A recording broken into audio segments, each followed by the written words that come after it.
Hello, good evening, and welcome. I am Samuel Trapp. This is International Flavor you are listening to, and this is also being put out on damradio.com/live, where I am every Sunday through Thursday from 9 p.m. to 10:30 p.m. Central Standard Time. That is Chicago time. And I encourage you to join me on a regular basis. We pick up here our topics of sometimes legal interest, so our topics of cultural interest, and we do international events with an international flavor, where we like to say, where the news just tastes better. I'm a world traveler. I've been to 54 countries, and this coming week I'm headed to Belarus, to Latvia, and to Russia. Now, I've been to Russia plenty of times, but we're going to be headed into Belarus as well. And when I get into Belarus and Latvia, I will give you some reports from there. Should be there over the weekend. Be recording some shows live. I've got some events lined up when I get to Moscow. Nothing too serious so far when I'm in the Belarus and Latvia regions, but I'm certainly going to be recording some thoughts and some processes while I'm there, both in English and in Russian. If you like to listen to my show, you can also listen to me in Russian on my YouTube channel, which is at Samuel Trapp, and it's also called Международный Вкус, and it's a sister station to this station. I only do that one once a week, though, for a couple of hours, usually on a Sunday. And what with the traveling coming up, I'm going to attempt to get that done uh, this weekend so I can add a show, and I've got a few events lined up. There's a lot going on.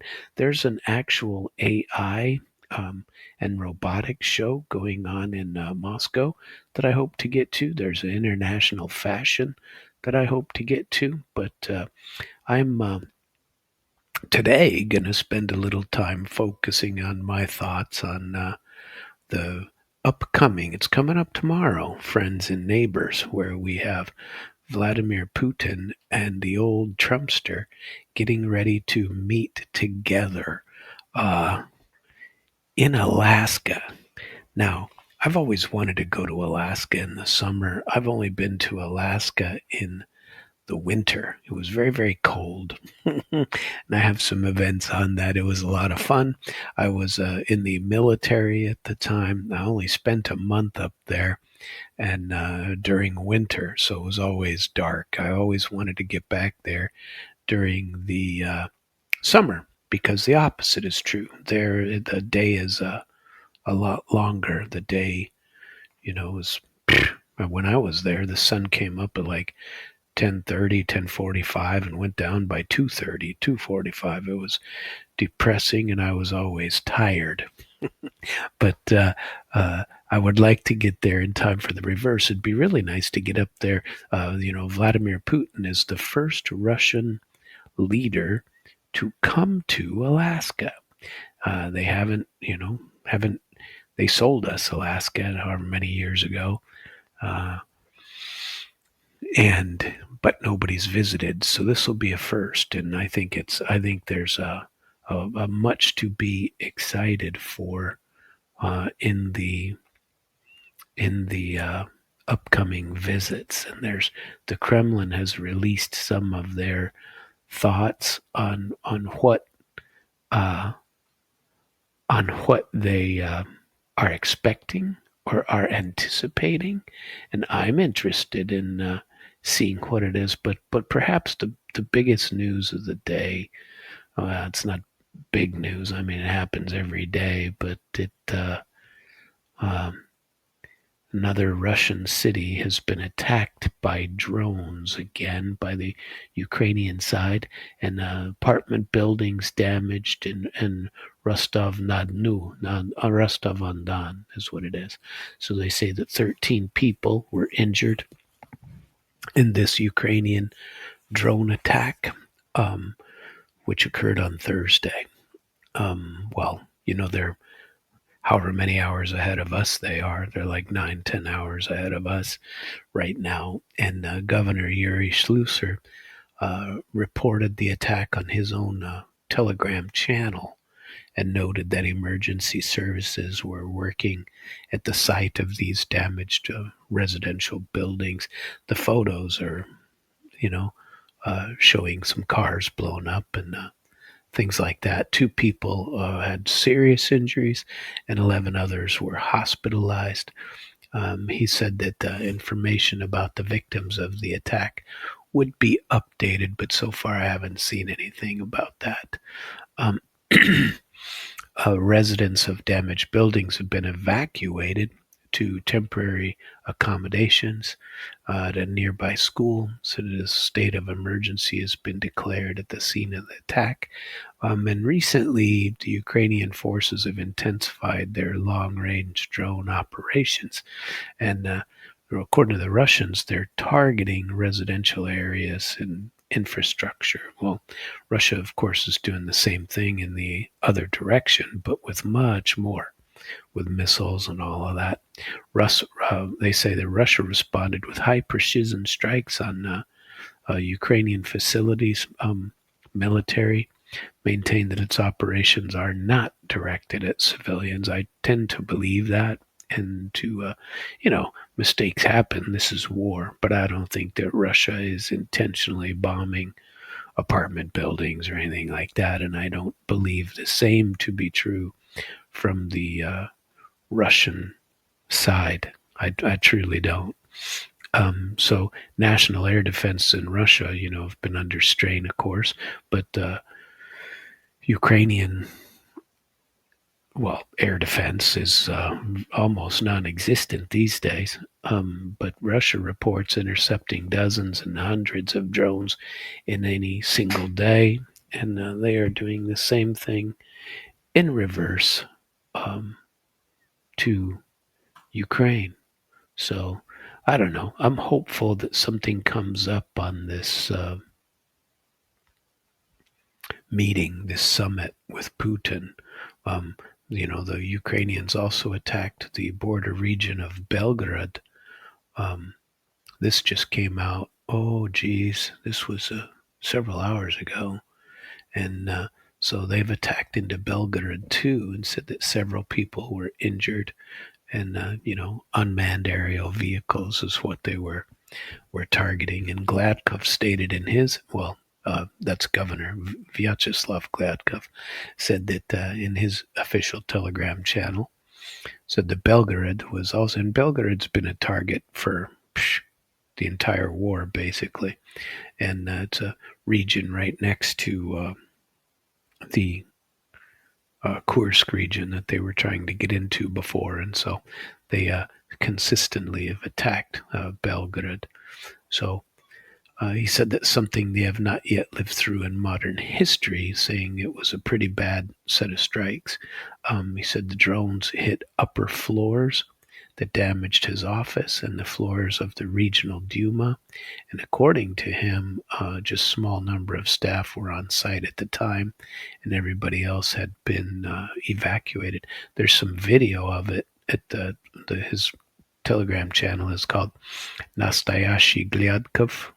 That's his name.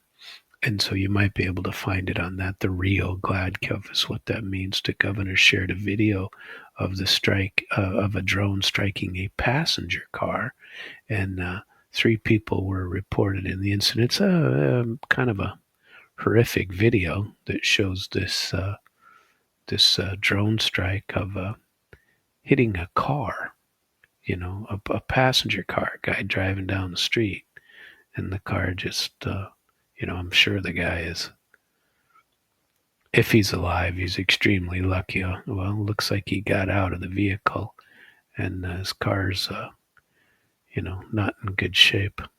And other drone attacks were on buildings that took place in Belgorod. Authorities, they have ordered state institutions to switch to remote working locations for Thursday and Friday, and large shopping centers in Belgrade will remain closed through Saturday, and outdoor events were canceled until Sunday. Parks, beaches, and public gathering places are also going to be shut down for the next couple of days.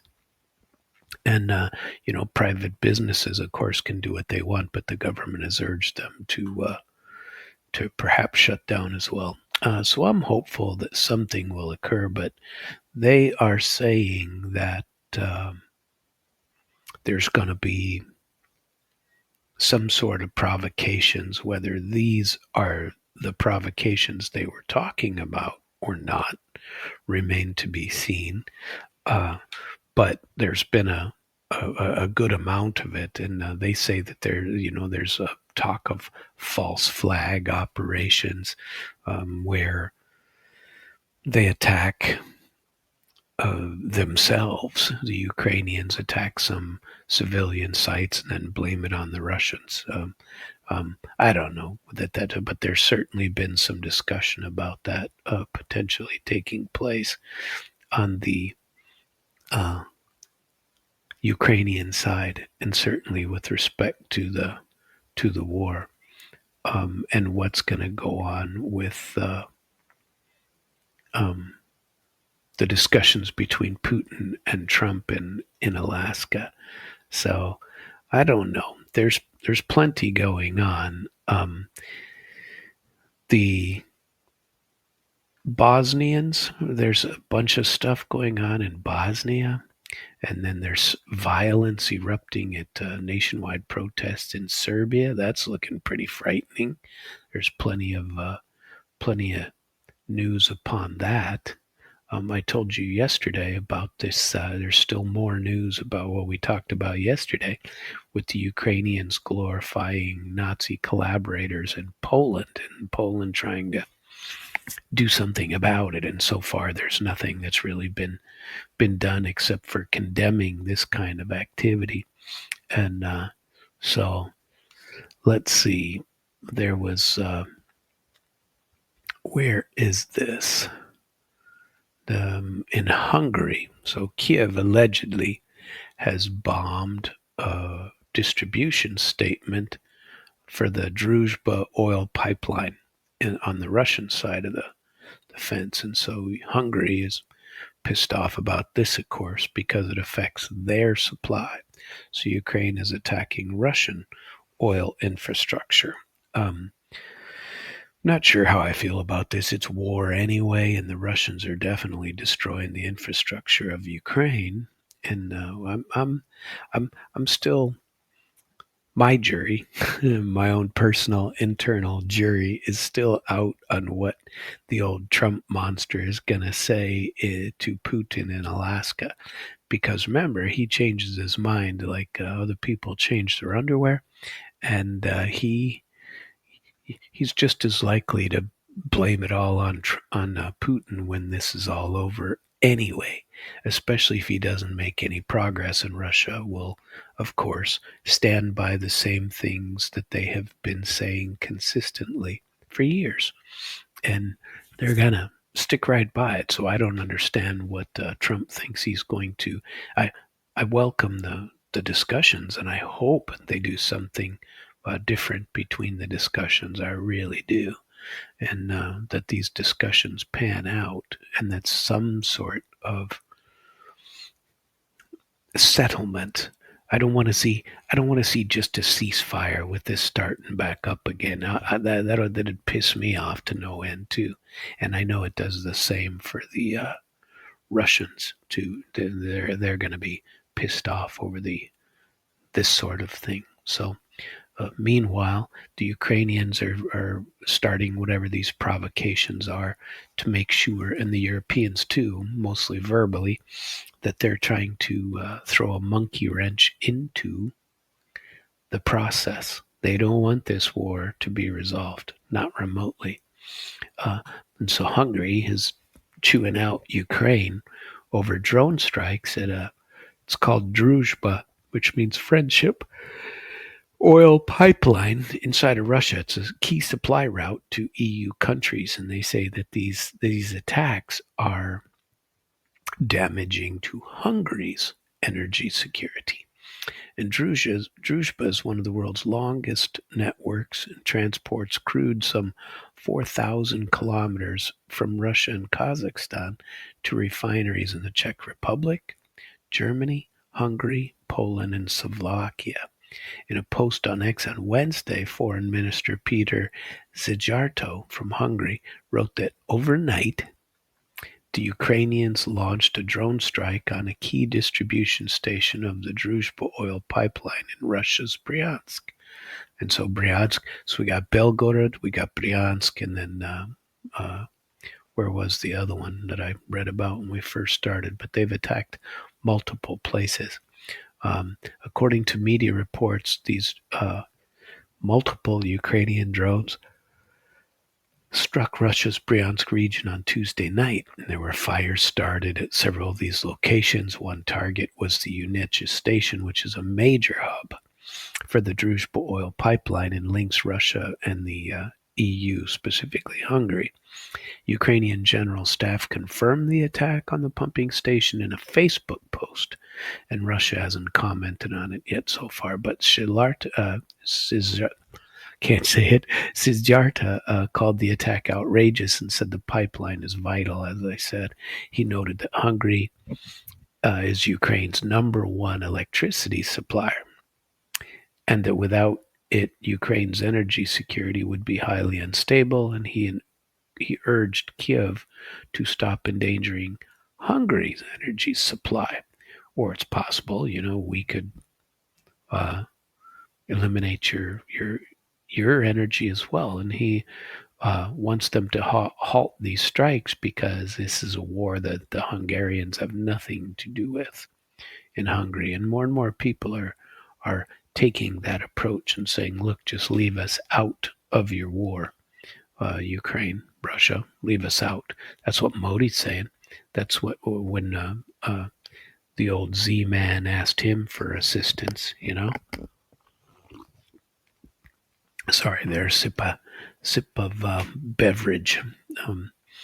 In January, Ukraine attempted to attack a compressor station for the Turk Stream pipeline, and that one supplies natural gas to Turkish customers as well as several other European countries, including Hungary, Serbia, Bulgaria, Slovakia, Bosnia and Herzegovina, and Greece.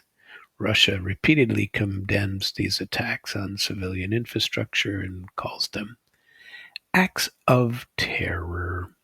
So I don't know. I kind of think that Russia destroys some of theirs, some of Ukraine's as well. So I don't.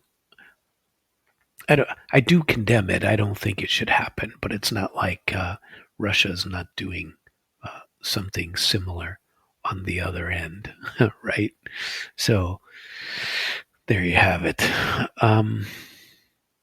Let's see here. Speaking of missiles in Ukraine, there's also a report of Russia that is, trying to derail this Western-backed missile program. And so Moscow's forces have struck several industrial sites that produce Ukrainian long-range missiles that they're attempting to sell and produce for the West, which is interesting.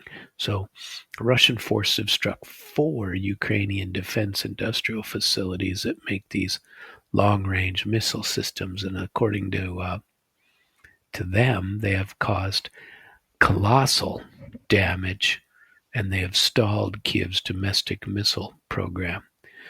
In a statement Thursday, the FSB said operations mounted by the agency and the Russian Defense Ministry, which got rid of chemical and mechanical plants in Pavlograd and Dnepropetrovsk, as well as the Zvezda plant in the State Scientific Research Institute in Shostka, which is in Sumy.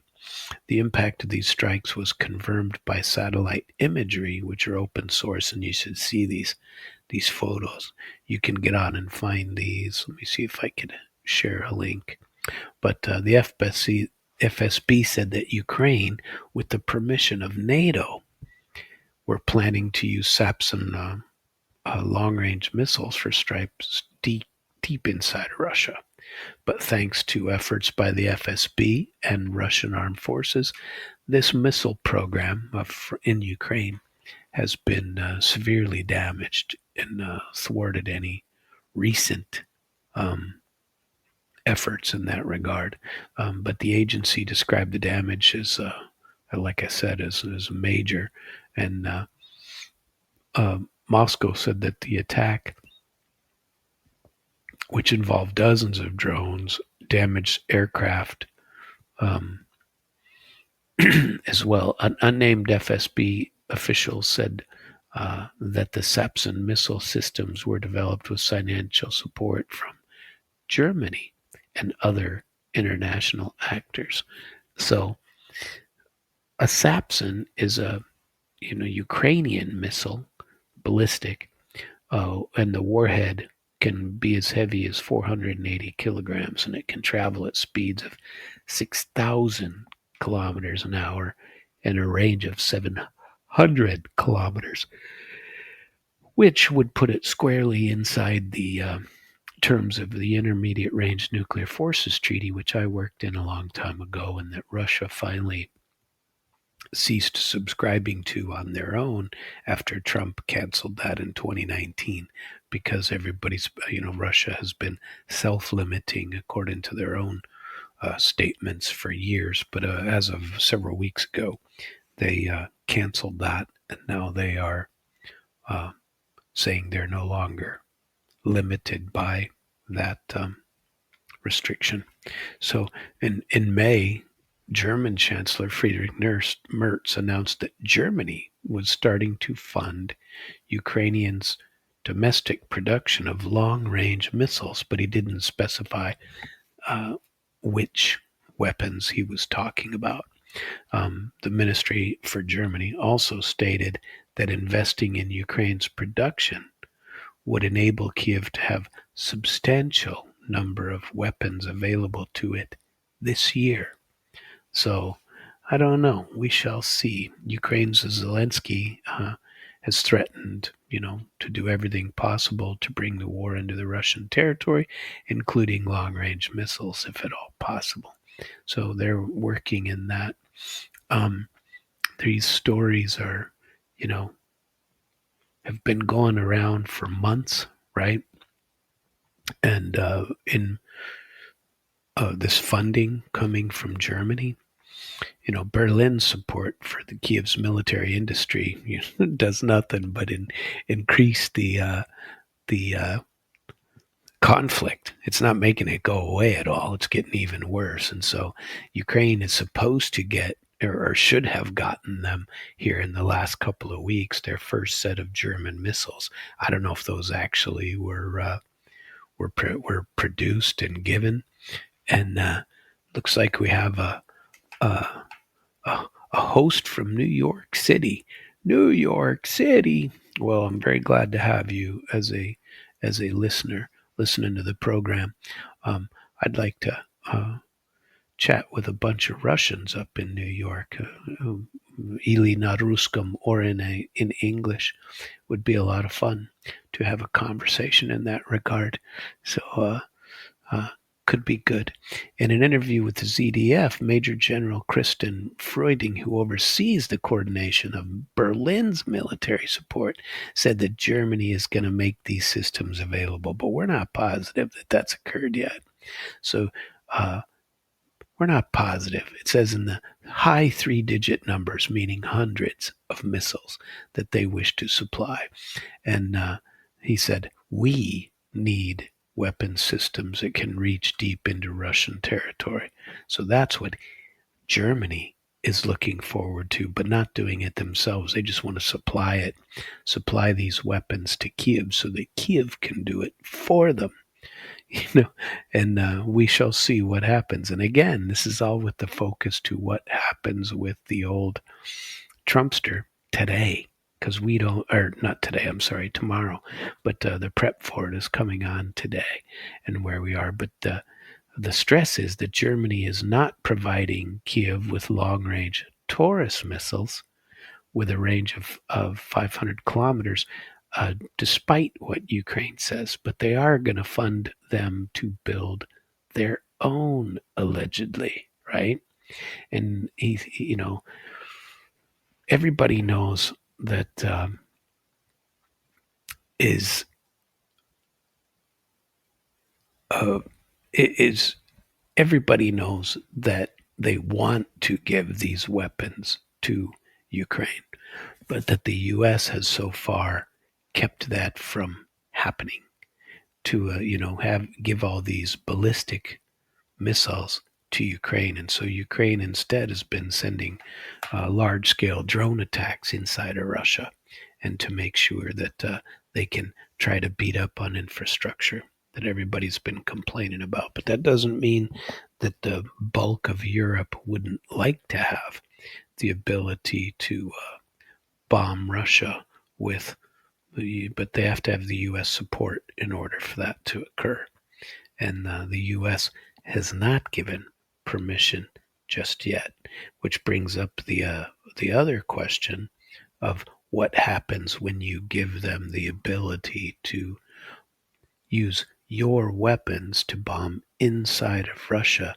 It cannot be done without your targeting data. And so, from the U.S. perspective, giving them the military intelligence to allow them to use our missiles would be a big no-go. They already tried that with ATACMS. This is why the Russians keep saying that these missile crews, and even the Patriot batteries that are over in Ukraine, are truly being run by American crews, even if that's remotely done somehow. Somehow they're providing targeting data or defense data from U.S. command and intelligence structure. And that is what the Russians have been bitching about all along. It's like, we're not fighting a war against Ukraine. We're fighting a war against the West because the West is the ones doing this. And that's just, it's hard not to agree with them because everybody knows that if they have any military background of any kind, they know that this is the truth. And so it's I'm so tired of, and I'm an American, I'm a patriot. I was in the military for, 15 years by the time it gets all done. I'm an American. I like it, but, I want to say that we're doing the right thing, but we haven't been. Not with respect to Russia, not with respect to how we acted after the collapse of the Soviet Union. We are on the wrong side of history as Americans, and this comes from a former arms control inspector and escort. That's what I did for a living during, I did nuclear testing, and the nuclear testing with the Russians on the other side. Those efforts are all gone. Those treaties they have no force anymore. Everybody has decided to not use them any longer. And so, you know, we have been to blame for that travesty upon the planet. And there are a lot of countries out there who are trying to stay out of this conflict, like I just shared with you about the Hungarians, and trying to say, look, Russia's our partner in energy production, like India. Russia's our partner in energy production, like China. Russia's our partner in energy production. We're not going to get in the middle of your dispute. We hope that the dispute is done, but for example, if you're Chinese, let's take the same approach that we think Ukraine should have in telling us that our land dispute between India and China. Ukraine shouldn't be involved in, nor would China or India allow them to be or require them to be.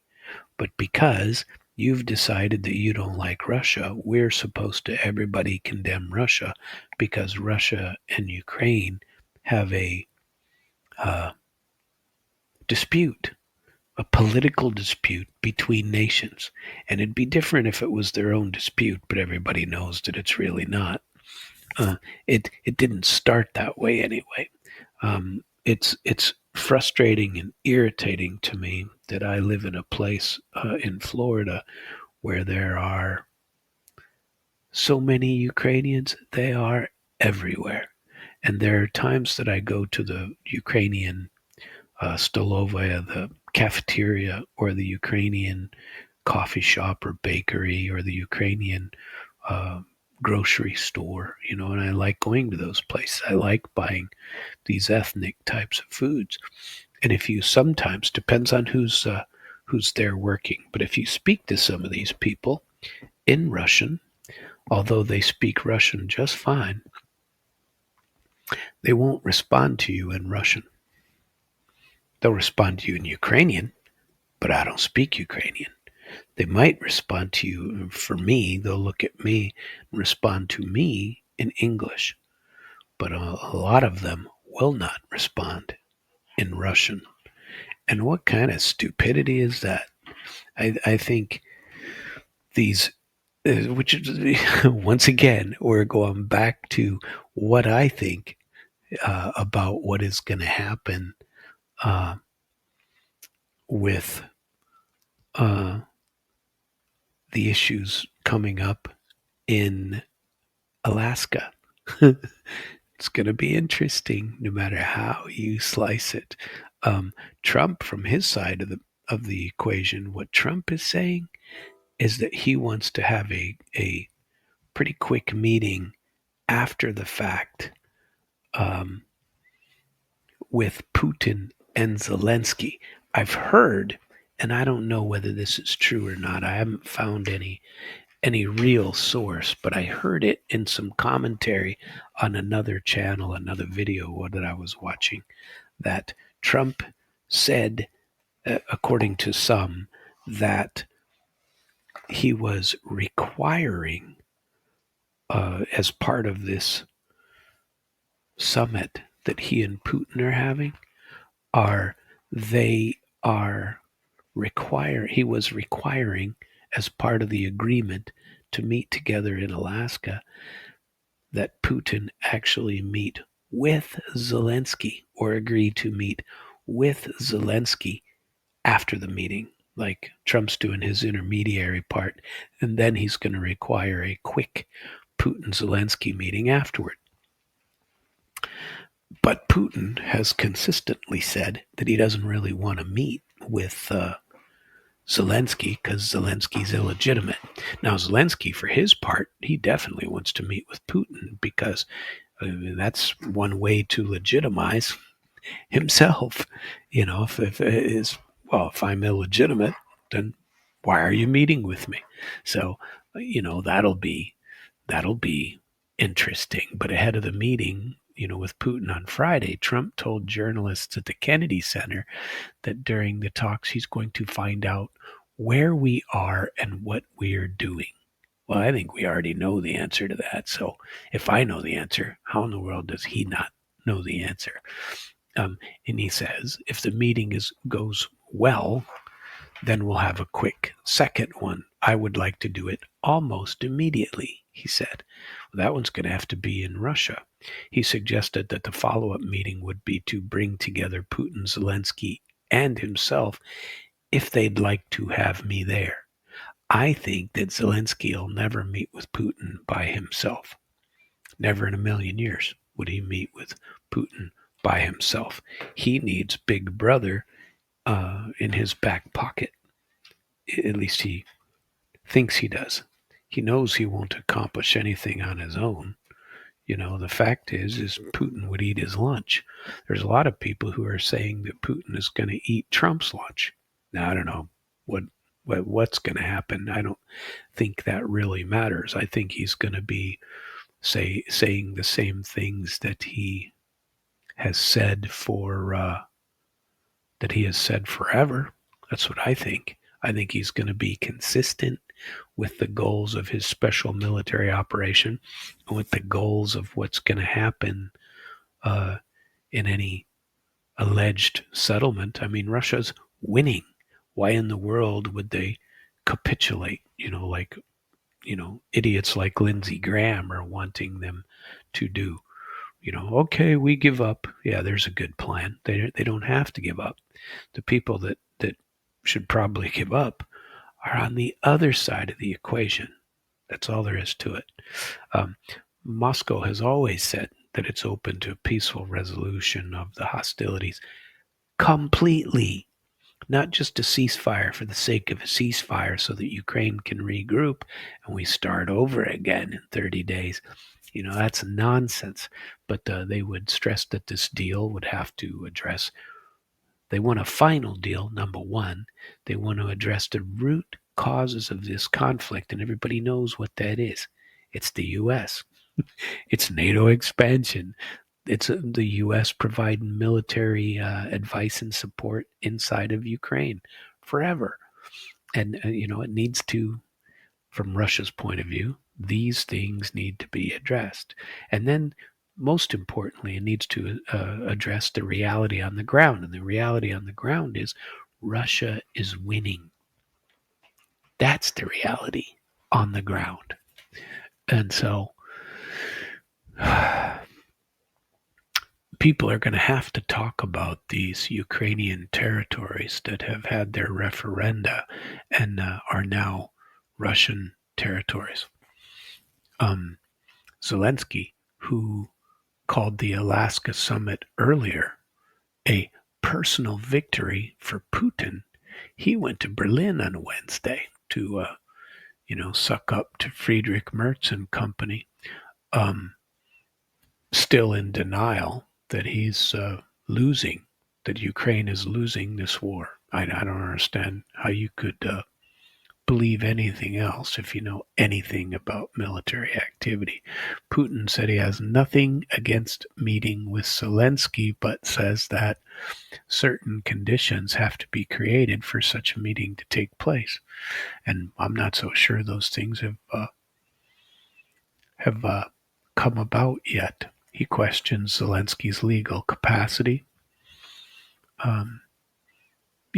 because his term expired last year and he's under martial law, and so Moscow calls him illegitimate.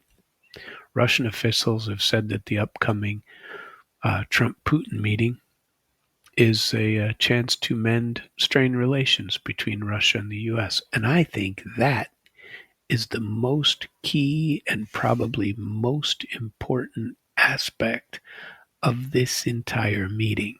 I've been pretty positive about what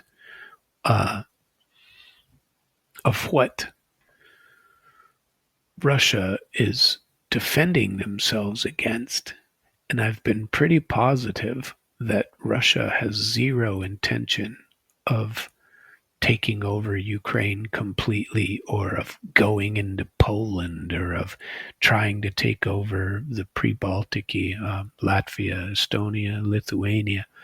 I'm going to be in Latvia later this week. I'm going to Vilnius and then headed into Minsk, and I'm going to broadcast hopefully from there as well, and tell some stories about what it is. And then later on, I will be in Moscow, and I've got some interviews lined up there as well.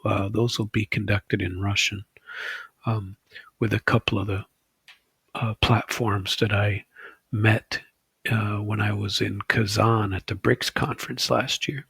And so I hope to build a little bit of that. I've offered my services to the Scott Ritter element for some of his peace missions. I saw that he was there this past week. I'm not sure if he's still there. If he's still there when I get there, I will certainly attempt to sit down and see him. So now I want to switch gears a tiny bit, but not to just switch perspective, I suppose. and say what Russia is expecting, because Trump, I outlined what he thought he was going to get out of it. But let's talk about restoring, this is Sergei Rybkov, who is a deputy foreign minister in Russia. And they see this as a chance to mend other areas of the relationship between the US and Russia. Frankly, I think this needs to happen anyway. The huge mistake of not talking to Russia about other areas, all because you decide to put all your eggs in one basket and just, well, we hate Russia. The end. We hate Russia. We That's our cancel culture. We pick things we don't like, and we don't dislike my point of view on whatever particular topic is. We hate you because you have that belief on that particular topic. But people have different beliefs on all kinds of different topics. And what are we all supposed to be, cookie cutter and believe exactly the same thing? That is the biggest single issue about all of this anti-Russian, Russophobia really does exist. You're supposed to just hate the entire culture across the board because of Vladimir Putin in Ukraine? What? That makes zero sense at all. That'd be like, very similar, in fact, to saying that we hate America because America bombed Nagasaki and Hiroshima. No chance for anything different. You take one negative, and that turns your, entire country. That's it. The culture is gone. The sporting activities are gone. Everything is gone because of one act. There's no doubt that, in my humble opinion, using nuclear weapons was something that never should have occurred, but it did occur. Does that mean the entire country of the United States should be considered an enemy of the world? That's what we're doing to Russia on the other end. You can disagree with what they've done in Ukraine. I know a lot of people that do. I've had a lot of people that stop talking to me because I do not condemn that activity. I do not go the way that many people have gone and said that, you're supposed to hate Russia. I don't hate Russia, over that. Frankly, though, I wouldn't anyway. Even if I did disagree with the topic, I would still say Russians should be allowed to play hockey, should be allowed to participate in the Olympics and all these other things. So when Deputy Foreign Minister Sergei Rybkov says, listen, we need to develop something and have it fix these strained relationships in other areas of U.S.-Russian foreign policy. I think that is very important. Okay, so he gave an interview to Izvestia. Now this was on Tuesday, but this is where he was putting out what he thought should come about, and it is, let's make it better on the this Ukrainian issue. Take it off, not take it off the table, but let's understand that there are other issues involved, not just this. We hope the forthcoming high-level meeting will give an impulse to the normalization of bilateral relations that will allow us to move forward in several other areas. For example, direct passenger flights between Moscow and New York, Moscow and San Francisco. These were suspended in 2022 as a result of sanctions. Foolish. I think that's idiotic, but that's what's happened. Ryabkov said that it is clear the leaders are going to focus on other topics as well, not just to the Ukrainian conflict. Earlier this week, Trump did say he's going to have feeling this out, and you know, but many people are not expecting any serious progress um, on this summit or on any of the other issues, like the U.S. confiscated all kinds of Russian property after 2022, booted a whole bunch of officials out of the country after 2022. They've gone after RT, Russia Today, the news network. I'm going to try to find somebody from RT to speak with me about that issue in Moscow, if at all possible. Um, and remember, following Trump's inauguration in January, um, Moscow appointed Alexander Darchaev as a new ambassador to Washington. And in June, finally in June, nobody met with the Biden administration, but the Alexander Darchaev met with the U.S. president and told him that he would do everything in his power to restore American-Russian relationships and bring them back to normal and common sense, is what he said. He said that Russia and the U.S. are destined to have a non-confrontational, peaceful existence. And frankly, I'm ready for that. I'm definitely ready for that. That's something, that this should, everybody should be ready for it, in fact. And so I hope that is definitely the case. Okay. Let's see, where else can we go? There was something that I think is important about BMW, about the Germans, about this, and it's not just Germany. This story is indicative of it, but it's not just about BMW. But they're showing a 29% drop in profit. Isn't that crazy? That is unbelievable. Let's see. There has also been, from the weak, to tell you about the weakness of what's going on in Europe and to show a strength of Russia and what they are doing. The person who can control the supply of something is probably stronger than the person who has to beg to receive it. Yes? You don't have to agree with that if you don't, but from a purely economic standpoint, if you can turn down a purchaser, a demand category, then clearly you're doing something right. So Russia has banned the export of gasoline. They imposed a full ban on gasoline export and to any of their petroleum products, right? And they announced this the end of July, but it's ongoing. It took effect. The embargo takes place and will run till the end of August and probably be extended into September. And it's a partial ban that was introduced earlier this year. Affects traders, oil depots, small refineries, right? But major refineries producing over 1 million tons annually are exempt. So amid rising wholesale gas prices, Moscow has imposed this embargo. Prices at the pump have risen in Russia also since late June, even as the country,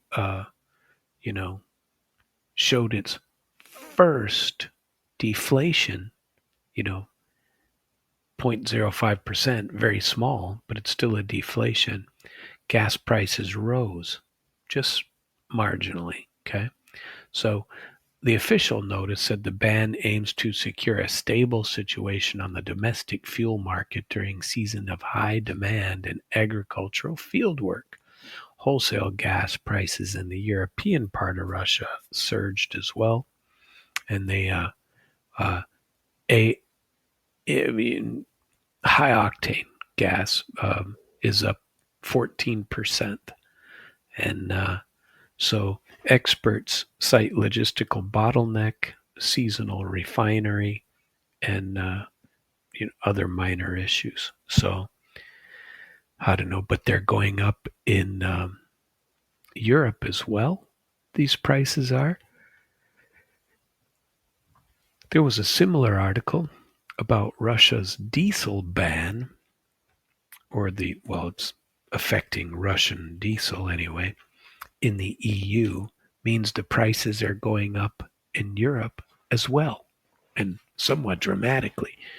The latest sanctions that ban imports of oil from the Russian crude have driven up the prices worldwide. So the EU, of course, introduced, their 18th packet, as they like to call them, the packet of sanctions that they have increased. And they barred imports of oil products derived from Russian crude, even if it's refined elsewhere. And where that's been happening is in India, with the permission of everyone in India. So India has said, well, too bad, we're still going to continue to do it, to refine it. European diesel futures spiked, at times hit the equivalent of $110 a barrel. Bloomberg says, we think stronger diesel prices will become a persistent feature on the global market. Diesel now comes from the Middle East or US refineries far, far away, and that increases the cost. He said that banning fuels made from Russian crude have further tightened supply, and the EU, and here's the key point, is the EU also sanctioned India's Vadinar refinery, part owned by Russia's Rosneft, which has been a major supplier of refined Russian crude. And people have underestimated this news. There is something far more structural in it, he says. So I don't know. The latest ban builds on those 2022-23 sanctions that restricted direct imports of Russian crude. Economists warn that the move could and will backfire. I happen to agree. Especially if the bloc stays steady, and I mean BRICS, and the European Union bloc is short on diesel, and they got to get it from far away, like the U.S. Or the Middle East. I can't believe we're still having this sort of economic discussion. It just makes no sense at all. What else did we want to chat about today? Where are we going? I told you yesterday about the natural disaster going on in India with that town that was wiped off the map.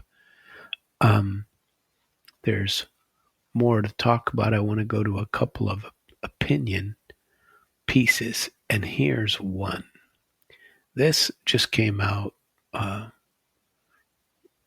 not more than 4 or 5 hours ago is when this came out. And basically the title of the article is Kiev is trying to kill as many civilians as it can before the talks. That's depressing, if true. And it appears to be. I read this article earlier, and I wanted to share the bulk of it with you, because I told you about these bombings in Belgorod and Rostov on Don.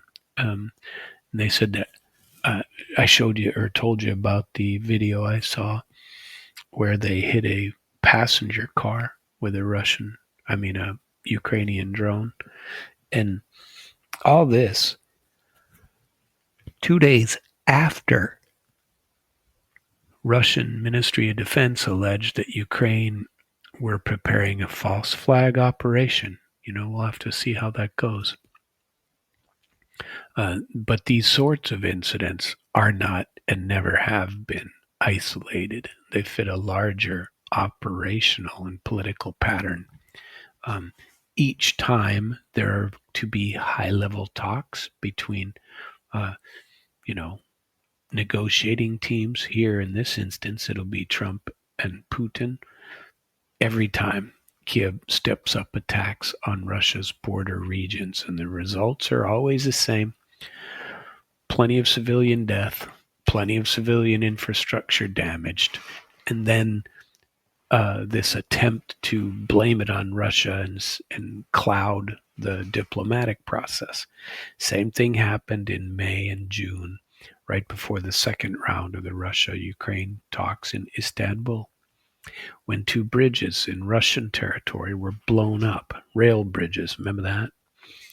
And the attacks killed 7 civilians and injured 70 others.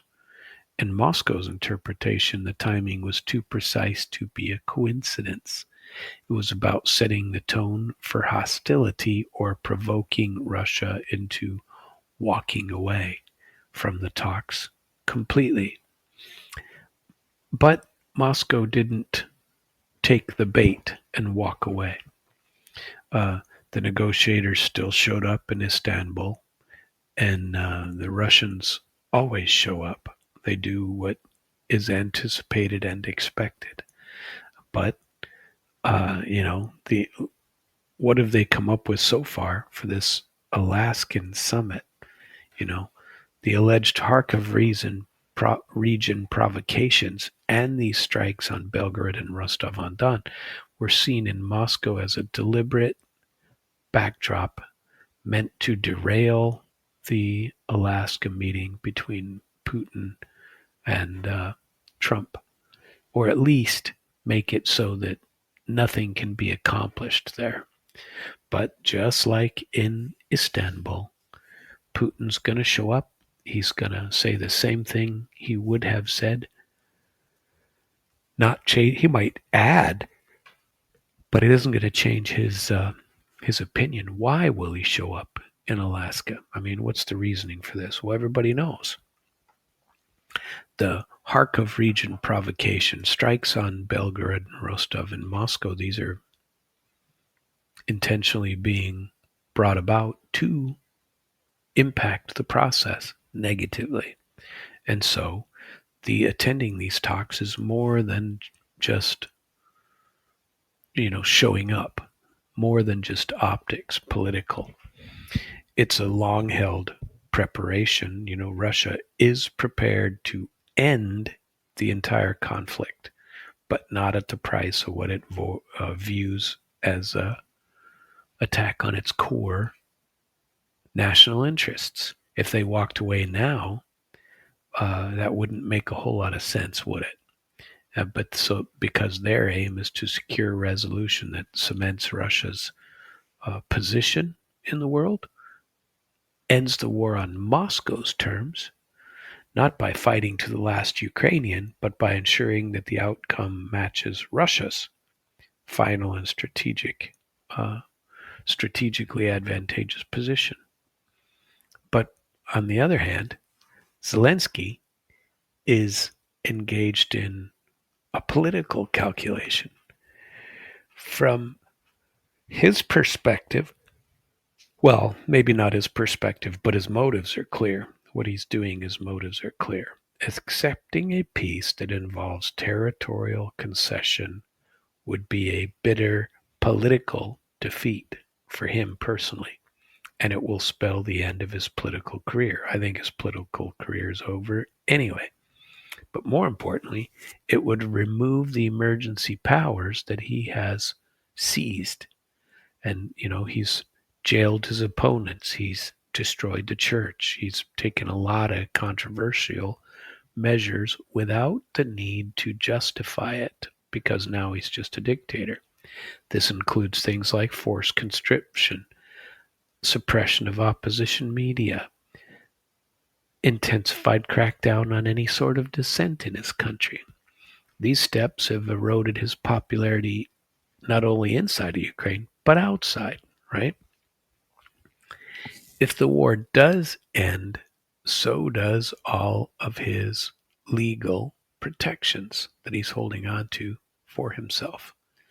Um, Zelensky has both political and personal incentive to keep the fighting ongoing, even if it's at significant cost to the population of Ukraine, which it is. So then, if you want to consider what the EU has to add in this, which isn't a whole lot, but think about this. Uh, European backers also want to prolong the conflict. They may say, as Ukraine is our front line protecting the rest of Europe, but Russia doesn't care about the rest of Europe. They care about Ukraine not being in NATO, but I don't think they need Ukraine to be in the Russian Commonwealth of Independent States or in any sort of negotiated economic deal. I think it's foolish not to, from the Ukrainian side, but that's not the point of this war. So, but if you can continue in Europe and Ukraine to turn Russia into a bad guy, a bad actor, then it will justify these unpopular uh, internal policies in Ukraine and in EU countries. The spending of going up dramatically for military restrictions of personal freedoms because of national security. So for Moscow, this is political theater that depends on the war continuing. But if you take out the war, the threat narrative collapses, and these governments have nothing to complain about. What? Peace, prosperity. So, why does it matter that this is in Alaska? Moscow views the Alaska talks as promising. Not because the talks or Trump will magically end the war in one session, but because of what is not on the table or present at the table, meaning Zelensky and the EU. If you can keep them out, it's possible that Putin and Trump could negotiate something to get rid of this and then enforce it upon the other. Frankly, that's probably the best that anyone could hope for right now. So realistically, acknowledgement of Russia's current battlefield advantages is going to have to take place. Everyone knows that Russia is winning this war and that any serious settlement would have to reflect that fact. I can't imagine that people think that, oh, gee, Russia should just go back to the 1991 borders or even the 2022 borders. That's a nonsensical position because the reality is Russia has paid dearly in lives, in treasure, equipment to get to where it is located on the battlefield right now. Now, by the same token, Ukraine has paid dearly for the cost of losing those lands. But that doesn't mean that Russia can't be perceived to be correct in what they have done. So I think that Moscow is going to stay the course. They're going to keep an eye out for these false flag operations, especially in Kharkiv. They're going to appear and professionally negotiate with Trump. That's what I say.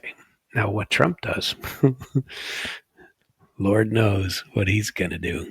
He's he's an interesting character. That's all there is to it. And we we will see what happens. I'm sorry, I'm hearing two things in my headphones, and that was a little bit odd. But let's see if I can get to a another interesting topic. Well, according to Mertz yesterday, here's Mertz. The current line of contact. So people are selling this even now to the Z-Man. The current line of contact should be the starting point in talks, and this is according to Mertz.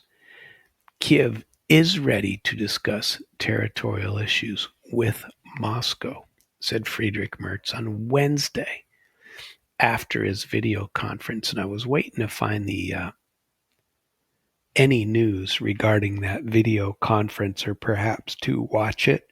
And I haven't had time to go out and search YouTube yet for the full text of it and or for the full video of it. I'll see if I can get that done and download it to watch on the plane or something. But there was a virtual meeting which involved the leaders of Germany, Finland, France, UK, Italy, Poland, and the EU, as well as Trump and Zelensky, focused on the summit between Trump and Putin. Kiev's backers in Europe were determined to ensure that the security interests of Ukraine and the EU are what they like to call safeguarded in Alaska, said Mertz, and he said that they relayed a message to that effect to Trump. The group put forth 5 key points. One of them is that Kiev is willing to negotiate on territorial issues, but only if the current line of contact is used as the starting point. Legal recognition of Russia's new regions by Western nations is not up for debate, said Mertz. Other points include a demand for a ceasefire. This is never going to happen before any framework agreement can be negotiated. What are you going to do? How are you going to, for example, let's say you have a 30-day ceasefire with the intent to make that ceasefire permanent within 30 days. Okay. Now, Russia has said that they're not going to agree to that for several reasons. One, the West cannot be trusted, and Russia is winning. Russia is routing the Ukrainian forces all up and down the front lines. They are beating up upon them, and so I think this is important to acknowledge. And what are you going to give Russia in exchange for saying, all right, we agree to a 30-day ceasefire? We already know that Ukraine won't stop mobilization during that period, that Ukraine won't stop accepting new money and weapons from the West during that period. We already know that they won't stop Ukraine from reinforcing positions that exist now for that 30-day period so that they have a far more powerful position when it starts. So from the Russian point of view, if those things are present, then you're basically just starting the conflict over. And why do that if you're currently winning? If you're currently pushing them back the other way. So Russia has been very consistent that they are open to reaching a deal to end hostilities, but we got to talk about the facts as they are. We got to talk about root causes, and we will not agree to a 30-day ceasefire without something more. Russia will end the war, they've said repeatedly, and I believe that to be the case, but they will not just give a random ceasefire without something else being part of the deal. And how do we guarantee that is what is going to end up, that's what's going to result, is that the war, let's say they give them a 30-day ceasefire. How does that ceasefire turn into an end to the conflict for good? And what happens if it doesn't? Well, from Russia's point of view, they got to start all over. And they're winning right now. Why would they want to start over? It's hard to disagree with that logic because it absolutely makes sense. So, I don't know. I just don't know. Where are we going to go after that? Let's see. Another part of the Trump-Putin summit says that the Treasury Department has lifted some restrictions on Russia in a way to facilitate the meeting, right?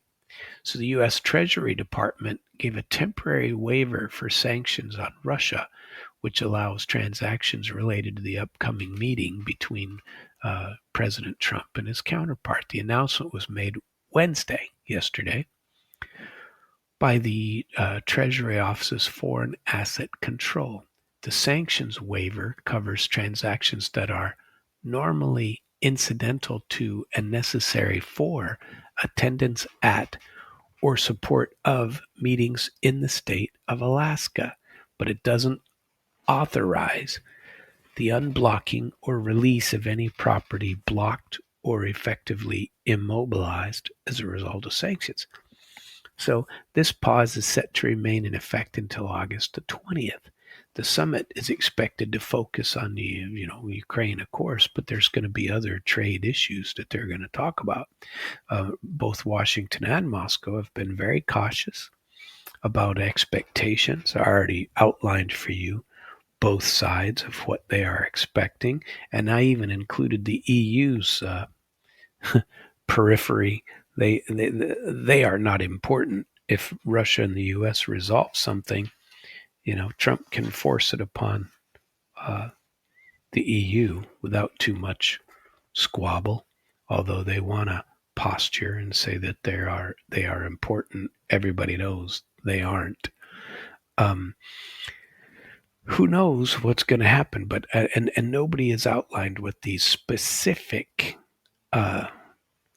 waivers of sanctions have done. My thought process would be that some company providing security on the side of the Russian side would need to be able to travel to provide that structure and support to the Putin team, and that cannot be done if these sanctions are in place. They can't legally be done. And so the Trump administration has modified these sanctions while this meeting is taking place for a 5-day period, all the way up until the 20th. So I don't know. It'd be nice to know which they are, but without filing a sunshine request or knowing a little better exactly what they are, being part of the government, I guess we won't know the answer to those questions. I did a search to see if I could find anything relevant or recent regarding it, and so far I haven't found it. So there you have it. I already told you about Kiev trying to kill as many civilians as possible before this. Let's talk about the boycott proposed in agriculture by Indian farmers. Okay, farmers groups in India have called for a boycott. Now, think about this. We're trying to force India to do what? Stop trading in Russian oil. Okay, that's the plan. But when the U.S. said, well, we're going to sanction any country that buys Russian gas, that would be China, that would be Brazil, that would be India, that would quite a few others, but we're going to sanction those people. So far, India, Brazil, China have all told the U.S. to go pound sand, and you're not going to get us in this way. This is in relation to that position. And now it's stretching into other areas of production, other markets, if you will, not just oil. So now farmers groups in India are calling for a boycott of U.S. products over tariffs, and they want New Delhi to open up its own agricultural markets to American companies. So they're still in these uh, trade negotiations. Washington imposed 25% on Indian imports and then added another 25% for the South Asian countries' continued purchase of Russian oil. And the second set will be implemented beginning on August 27. But New Delhi calls for the U.S., to not input these, of course, and say that it's unfair, unjustified, unreasonable, and that no farmers in India should buy Coca-Cola, right? It's time for us to drink lemonade or buffalo milk at home said a protesting farmer. Indian agriculture produce going to the U.S. will be under that 50% tariff regime. And due to the hike, farmers are only going to get half of the profit, and the U.S. will get 50% more from the import tax. Well, yeah, that's how it works. But um, Narendra Modi, who's the Indian PM, he spoke up for the farmers. He said, "For us, our farmers' welfare is far more important. Um, India will never compromise on the well-being of its farmers, dairy sector, or its fishermen."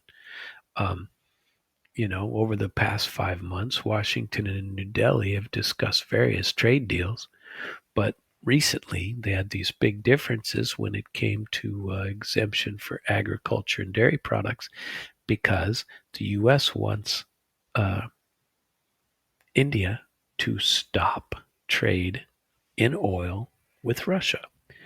But agriculture in its sector is the largest source of livelihood in India. About 70% of the country's rural households primarily, use the industry of agriculture, with 82% of farmers being small and not these huge conglomerates. So this will be an issue, but remember, and I talk about this all the time, that BRICS BRICS is going to be increasingly important, especially the more the U.S. tries to force its will upon the rest of the world. The rest of the world doesn't want to be forced. If you had a superior product, it'd be different. But the only thing we can do is say, well, we have the biggest market. Yeah, but multiple middle-sized markets can make up that difference, and your tariffs and your sanctions are driving these other countries to just such arrangements. That is exactly what's happening. Um, like, this prior article, this prior discussion has been all about um, what Trump is forcing. When Trump's latest attacks, if you want to call them that, on India and BRICS countries, have largely failed. I mean, what positivity has come out of it for Trump, except to say we're putting big tariffs on you? He's got a lot of Americans believing that this is a good thing, and a lot of Americans thinking it's the bad thing. I, for my part, don't care one way or the other about them, but it's clear that it's driving the rest of the world to make a more concerted effort to get rid of this type of behavior from the dominant global player. And so it's making BRICS even more popular. So they aspire, the BRICS countries, they want to play a greater political, economic, and financial role in global affairs. That's what they talk about. When I went to the summit last year, that's exactly what they were talking about. That's what all of us journalists were talking about when we were over there. So these shifts in economic and political and financial power, especially toward emerging markets and middle countries instead of just one big country on the end, are though those are not these activities are not going to go away. BRICS countries have already begun to use their national currencies to trade with each other, and this is increasing, and it's going to go up. Russia pays uh, India and China in the ruble. India pays China and Russia with the rupee. China pays Russia and India in the yuan. And a lot of countries are starting to pay with the yuan and not the dollar. And long term, what's that going to do to the U.S.? Since we're so debt heavy, it's really going to hurt. And I mean really going to hurt eventually. Now, is it something that'll happen overnight? I don't know, but I've been telling this story for at least a year, that every quarter China is getting rid of 60 billion in US debt that they aren't uh, rebuying later. Even our allies, even partner countries are beginning to get rid of US debt. They're not buying anymore. Saudi Arabia isn't taking the oil dollar as much as it did previously in payment. And the oil dollar is backed by what? US debt. These are huge issues. Today, almost all trade is some crazy number like 97%, whereas literally only 2-3 years ago it was like 14%. But now, between Russia and China, literally 98% of the trade is not conducted in the dollar, it's conducted in the ruble or the yuan. India is encouraging this same sort of activity. A significant portion between India and Russia is now settled using rupee ruble through their national banks instead of going through SWIFT or converting everything to dollars. So Washington can't use these secondary sanctions to prevent countries like India from using the dollar to trade with Russia and then oppose de-dollarization if these countries are compelled to use such alternative payments. It's not working. If the U.S. continues to weaponize the dollar, it will lead to more de-dollarization. And there's no doubt about that. And Trump is the one that should be concerned and not the other way around. And most of these countries are prepared to take on this short-term pain because they know that long-term, this is exactly where they want to be. Trump is exacerbating such disruption by his frequent use of sanctions as a political weapon. Now, he's not been alone in that. Biden before him, Obama before them, have also been using these tariffs and sanctions as a weapon. And people are tired of it. We don't want to be. I mean, why should you be allowed to severely impact our country just because you want to tell us what to do?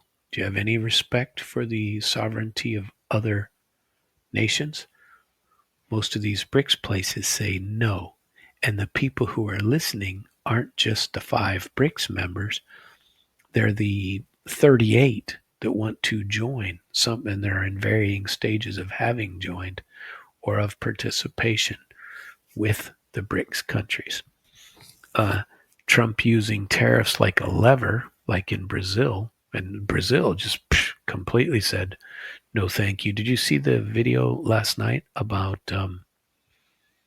coffee? The largest supplier of coffee to the United States, Brazil. Arabica beans is what they call. And so all kinds of coffee refineries in the United States are having to figure out where they go from here. And remember, the only way we get coffee in America, they have specialty places like in Hawaii or Puerto Rico, but they aren't making coffee anywhere else. Brazil has been the largest, and Lula basically told Trump to go pound sand. Bill it. You want to do that? We'll find other markets for our coffee. There are other people who will buy it. So Trump's repeated targeting of BRICS since his return to the Oval Office in January, isn't working. He threatens countries with tariffs. He threatens them with sanctions. But in reality, the BRICS summit that was actually this year was held in Brazil showed no sign of being intimidated. We are not intimidated. On the other hand, they did show that American economic coercion may well drive them to the counter, which is, well, we better de-dollarize faster. And that appears to be happening even now. So in Washington, the administration appears to not understand the realities of life in these global trends regarding BRICS, regarding world currency, regarding the global south, all of these things. Trump positions himself as a peacemaker and requests openly, give me a Nobel Peace Prize, but then he wants to destroy economies with sanctions, tariffs, anything that he can. He's just using a different form of attack mechanism, right? But he's still attacking people. So I don't know. Threatening China as a BRICS member with 100% tariffs, he just does it casually. Just, well, here it goes again. Remember, these things were delayed another 90 days recently. Every time it comes up, he just delays it another 30 days, right? He even talked about bombing Beijing if if China invaded Taiwan, and he sometimes just can't keep his mouth shut about the way these things seem to go. Trump seems to believe that these organizations like BRICS, like China, like India, like Brazil, Russia, they cannot function or survive without the U.S. That's what he thinks. I think he really thinks that we are so important that they have to be there, and you have to have our financial contributions. That is Europe. That is Ukraine. That's not the rest of the world. So in reality, the U.S. is going to start losing its voice, and its own leadership will be impacted by these international events that we are driving, that Trump is forcing upon the world. The space that is vacated by the U.S. will be filled by others, especially China, especially BRICS. Beijing has carved out enormous influence in the UN institutions, and it's now the second largest contributor to the UN. That's going to continue.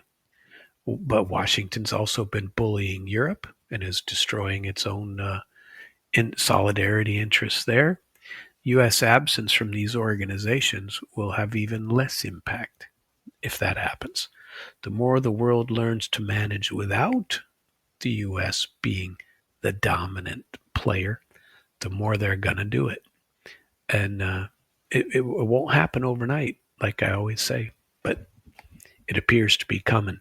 And these U.S. decisions will accelerate, and the influence of the U.S. is going to decelerate on the global level as other important people like Modi, like Xi Jinping, like Russia, all of these things are accurate, especially when America has treated everyone like an economic enemy recently, and many as political and military enemies quite recently as well. My name is Samuel Trapp. You've been listening to International Flavor. You can download all of my past podcasts at internationalflavor.com. You can listen to me nightly, Sunday through Thursday, 9 p.m. Chicago time. That's Central Standard Time in the U.S. And you can do that at damradio.com/live. I very much appreciate each of you participating in the show, and I hope that you continue to do so in the future. Have a good night.